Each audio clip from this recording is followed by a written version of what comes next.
शुभ सकाळ. नमस्कार. मी अमृता क्षीरसागर माझ्या मिनी ब्लॉग मध्ये तुम्हा सर्वांचं स्वागत करते. तर देवपूजा इथं झालेली आहे. तर फुलं काही मिळालेली नाहीयेत, पण देवपूजा छान अशी करून घेतली. आणि आज आहे रविवारचा दिवस सुट्टीचा, तरी सुद्धा मी लवकर आवरण्याचा प्रयत्न केला, नाहीतर सगळा दिवस कामामध्येच जातो. इथं गाडी चार्जिंग लावलेली होती आणि माझं चाललं होतं गहू निवडायचं. तर गहू निवडून ना दळायचं चालू होतं माझं. गहू आणून बरेच दिवस झाले, निवडायचंच राहिलं होतं. तर लागल तसं घेतलं होतं दळून, घरात गिरण असल्यामुळं काय. तर आता गहू निवडून लागले दळायला मी. तर गिरण पण चालू आहे, निवडत तसं टाकायचं चालू आहे. गव्हामध्ये जास्त काही घाण नाहीये.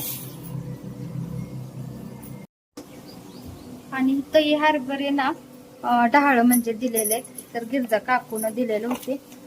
तर आता याचं डहाळ काढायचे आहेत हे मला, आणि खायला पण होते पोरींना, किंवा भात वगैरे केला तरी भाजी पण ह्याची होते.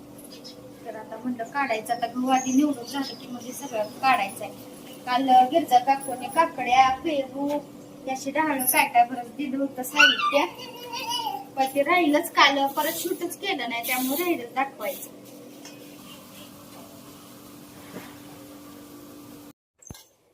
तर छान अशी कोबीची भाजी आणि चपाती केली.